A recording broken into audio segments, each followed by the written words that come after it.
अस्सलाम वालेकुम। ये स्टूडेंट्स आज मशीन लर्निंग की तरफ जो हमारा जर्नी जारी है, जिसमें हम प्रोबेबिलिटी थ्योरी और लीनियर अलजेब्रा के कोर्सेज को देख ही रहे हैं और वो हमारे कोर्स का पार्ट है। और मैंने आपसे ये वादा कर रखा है कि मैं आपको मशीन लर्निंग पे भी कुछ नई चीज़ें बताऊंगा। तो उसी को स्टडी करते हुए मैंने लर्निंग का मैकेनिज्म स्टडी करना शुरू किया कि हम कैसे सीखते हैं, और इसी तरह की गुफ्तगू हम अपनी क्लासेस में किया भी करते थे। कुछ स्टूडेंट्स की भी ये ख्वाहिश थी कि हम मैथ्स के अलावा भी कोई और बात भी की जाए इन वीडियोस में। तो मैंने ना ये सोचना शुरू किया कि आपसे इस मौजू पे बात की जाए कि हम किस तरह से जल्दी से सीख सकते हैं। क्योंकि एक मेरी ऑब्जर्वेशन है कि हम जो 60 स्टूडेंट्स एडमिट करते हैं, वो 60 मेरिटोरियस ब्रिलियंट स्टूडेंट्स एडमिट करने के बाद जब वो 4 साल उनके गुजरने वाले होते हैं और 8वें सेमेस्टर में, और आप टीचर से ओपिनियन ले लें, आप आपस में उनकी ओपिनियन ले लें, तो वो जो 60 ब्रिलियंट मेरिटोरियस स्टूडेंट्स होते हैं उनमें से आप 10, 15, 20 के बारे में तो कहते हैं कि ये बहुत अच्छे स्टूडेंट्स हैं और आप उनके अच्छे कैरियर की भी कुछ बात कर सकते हैं, लेकिन मेजॉरिटी के बारे में आप ना कॉन्फिडेंस से कुछ नहीं कह सकते कि इनका क्या बनेगा। तो मैंने सोचा ये कि हम इस बात पे डिबेट करें और ये सोचें कि जो लर्निंग का प्रोसेस है इसमें बेहतर कैसे किया जा सकता है चीज़ों को। हम जब 60 ब्रिलियंट स्टूडेंट लेते हैं तो ये एजुकेशन इंस्टीट्यूशंस का तो ये पर्पज़ है कि वो 60 को फर्दर इंप्रूव करके भेजा जाए। अब 60 मेरिटोरियस में से हमने 20 बचा लेने हैं, 40 के बारे में ये डाउट में आ जाना है कि नहीं वो बेहतर नहीं है, खासतौर पर जब वो अपनी उस एज में है जिसमें वो मैच्योर भी होते चले जाते हैं। तो फिर मैंने सोचा ये कि हम ये जो लर्निंग का मैकेनिज्म है इसको स्टडी करें और देखें कि कहीं हमारे लर्निंग में तो गड़बड़ नहीं है। तो इसके लिए जो जब आप लर्निंग को देखते हैं तो लर्निंग में आप मेनली एक एक्टिव और पैसिव लर्निंग की बात करते हैं। तो हम समझने की कोशिश करेंगे कि एक्टिव लर्निंग में क्या कुछ होता है और पैसिव लर्निंग में क्या कुछ होता है। और एज स्टूडेंट आपने सोचना है कि आप एक्टिव लर्नर हो या पैसिव लर्नर हो। तो आप जरा सोचना शुरू करें कि आपने जब कभी कुछ सीखा होगा अपनी मदद था आपके तहत, एग्जाम आपने नहीं उसका देना, आपने खुद से अपने लिए कुछ सीखना, तो आपने क्या किया। अब जब आपने ये सीखना है तो इसमें आपसे मैं कुछ चीजें ना एक्सक्लूड करवा रहा हूँ।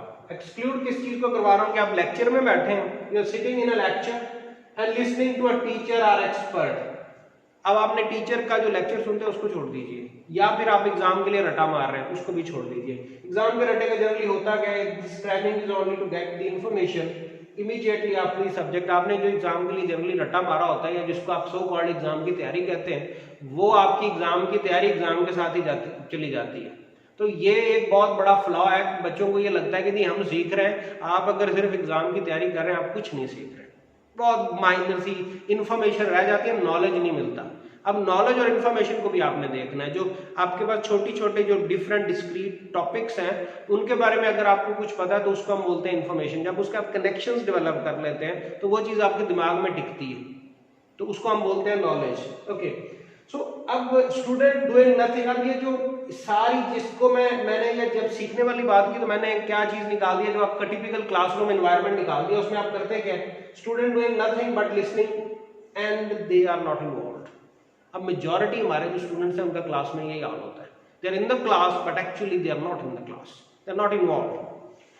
ओके, अब इस सारे फिनोमेना को, ये जिसको मैंने एक्सक्लूड किया है ना, जिसमें आप क्लास में बैठे हुए हैं लाश के जैसे, तो वो मैंने उसको एक्सक्लूड कर दिया। So that's the passive learning. Active learning में क्या है, या क्यूरियस, आपको तजस्सुस है कि मैंने जो सीखना है उसका फायदा क्या है, मैं क्यों सीख रहा हूं, मैं अपना वक्त जाया तो नहीं कर रहा, क्योंकि you are curious about something and you want to know more. आपका तजस्सुस है, आपका दिल नहीं भर रहा, आप मजीद सीखना चाहते हैं, आपका दिल करता है जी मैं जितना, मतलब टॉपिक बड़ा मजे का है, आपका बड़ा फेवरेट है और आपको लगता है कि बड़ा यूजफुल है, आप सीखते चले जाते हैं और आपकी तसल्ली नहीं होती। I want to have, you want to know more. ये जैसे होता है ना जी, आप डीप भी उसको सीखते हैं, आप उसको कॉन्सेप्चुअल अंडरस्टैंडिंग भी लेते हैं उस टॉपिक की, that leads to the rich learning, कि आपने ना उसके बारे में मुकम्मल एक्सपर्ट के जैसे हो जाते हैं, और ये आप अपने डिजायर से होते हैं, और इसका एज से भी कोई ताल्लुक नहीं होता।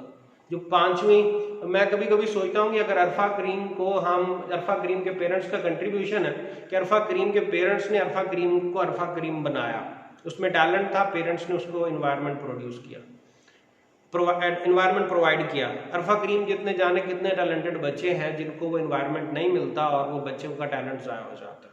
तो ये कुछ लर्निंग से जुड़ी हुई चीजें। अब डाइवर्जेंट थिंकिंग क्या है? अब ये डाइवर्जेंट थिंकिंग का ताल्लुक भी इसी एक्टिव लर्निंग से। इसमें आप सारी चीजें सोचते हैं, एक टॉपिक आपने पकड़ा, उस टॉपिक के बारे में जो कुछ आपके दिमाग में आया, you are looking at the bigger picture. आपको मुआशरे का कोई मसला हल करना है तो मुआशरती जो हमारे मसाइल है वो जुड़े हुए होते हैं दूसरी चीजों से। अब वो जो जुड़े हुए दूसरी चीजों, तो इसको हम बोलते हैं divergent thinking. You are looking at the bigger picture. अब अगर मैथ्स के स्टूडेंट है तो जिस तरह से रोशनी जाती है ना, रोशनी की लाइट, तो एक जगह से एमिनेट हो रही है और बाकी फैल रही है, so that the divergent approach. You are looking at the bigger picture and you are trying to understand everything associated with the problem. And then convergent thinking, ये एग्जाम, ये जो रटामार मखलूक है, इनकी कन्वर्जेंट थिंकिंग होती है। they are very much into their answers, the precise answers. ये this is also reality कि एग्जाम देने के लिए बहरहाल आपको कन्वर्जेंट थिंकिंग चाहिए। these high scorers, they are generally the convergent thinkers। और ये बहुत सारे जो, तो इसलिए जो हमारी कैरेक्टराइजेशन हमने की है ना अच्छे और बुरे स्टूडेंट्स की, I tend to disagree with that. क्योंकि आपको जब लाइफ की प्रॉब्लम सॉल्व करनी, you need to have the divergent thinking, you need to look at the bigger picture, and the convergent thinkers, they are the good scorers in exam, but sometimes they are not that well in the social aspect of things। तो मैंने किया ये है कि अब आपके लिए ना ये एक्टिव लर्नर को लिख दिया है, इस साइड पे ये एक्टिव लर्नर की मैंने कैरेक्टरिस्टिक्स लिख दी हैं, और इस साइड पे पैसिव लर्नर्स की लिख दी हैं कैरेक्टरिस्टिक्स। जो एक्टिव लर्नर होगा ना, दिस ही connects learning to the world, कि जो सीख रहा हूं भाई इसका फायदा क्या है। जो पैसिव लर्नर है, isolates learning from their life outside there educational institution. इनको नहीं लगता कि जो हम पढ़ रहे हैं इनका जिंदगी से कोई ताल्लुक वास्ता है। तो ये जो एक्टिव लर्नर्स हैं वो हर शय को दुनिया के साथ जोड़ के समझते हैं। ओके, फिर ये क्या करते थे? Accept responsibility for learning. इनको पता होती है अपनी सीखने की जिम्मेदारी लेते हैं। जो पैसिव लर्नर्स हैं, दे avoid responsibility for learning, they avoid responsibility for learning, ये रिस्पॉन्सिबिलिटी नहीं लेते। ये जो एक्टिव लर्नर्स हैं ये एक्सप्लोर करते हैं, क्वेश्चन करते हैं, फिर जो भी इंफॉर्मेशन आती है उस पर रिफ्लेक्ट करते हैं, सोच विचार करते हैं कि ऐसा क्यों, ऐसा क्यों। ये जो पैसिव लर्नर है, they are the passive zombie like, लाशें होती हैं ये, they like and they just accept the information, सवाल इनके दिमाग में पैदा ही नहीं होता। तो they are the passive learners. Active learners क्या करते हैं? They have the strong intrinsic internal motivation. इनको आपको मोटिवेट नहीं करना पड़ता, ये आपके पास सवाल लेके आते हैं, ये सिचुएशन में होते हैं, ये अपनी चीजों को समझने की कोशिश करते हैं। दिस पैसिव लर्नर्स, ये धक्का स्टार्ट होते हैं, एक्सटर्नली मोटिवेटेड। देन ये जो एक्टिव लर्नर्स होते हैं, दे इंगेज इन देयर इंटेलेक्ट, ये अपनी काबिलियत और ये जो सारी चीजें इनको समझते हैं, उसके साथ फिर ये चीजें करते हैं। और ये जो है ना पैसिव लर्नर्स, ये अपने इंटेलेक्ट से की डिनायल की कैफियत में होते हैं। ये जो एक्टिव लर्नर्स हैं इनको अपनी काबिलियत का अंदाजा होता है, पैसिव लर्नर को पता ही नहीं चलता मेरे में काबिलियत क्या है, क्योंकि ये डिनायल की स्टेट में रहते हैं, ये सिर्फ एग्जाम देने वाली मखलूक होती है। ये जो एक्टिव लर्नर्स हैं, दे प्रिपेयर फॉर क्लास, ये क्लास में आते हैं और क्लास में क्या सीखना है उसके लिए थोड़ा सा होमवर्क पहले से खुद करके आते हैं। ये जो पैसिव लर्नर्स हैं, दे कम टू क्लास अनप्रिपेयर्ड, उनको कुछ पता नहीं होता क्लास में क्या होना है, पीछे क्या पढ़ा था, आगे क्या होना है, they just they are like zombies. ये जो एक्टिव लर्नर्स हैं ये ओपन माइंडेड होते हैं और ये आइडियाज में इंटरेस्ट लेते हैं। और जो पैसिव लर्नर्स हैं ये इनके ऑब्वियसली अदरवाइज होते हैं, they are close minded and they are not ready to accept the new ideas. अब आपने ना अपनी कैटेगरी बनानी है। मशीन लर्निंग तो हम बाद में सीखेंगे, पहले आप ये चेक करेंगे आपका कैटेगरी कौन सी है, you are the active learner और द पैसिव लर्नर। हमें बहुत सारी चीज़ें बदलनी पड़ेंगी, हमें बहुत सारा कुछ चेंज करना पड़ेगा, जो ये हमारी जब तक एक्टिव लर्निंग अप्रोच डोमिनेट नहीं करती तब तक चीज़ें नहीं चलेंगी। तो मैंने ये जानबूझ के ये टॉपिक्स आप लोगों के लिए कंसीडर किया। आप अपनी कैटेगरी चेक करें कि ये जो एक्टिव लर्नर की कौन सी करैक्टरिस्टिक्स हैं जो आप में हैं और कौन सी करैक्टरिस्टिक्स ऐसी हैं जो आप में होनी चाहिए अब तक नहीं है।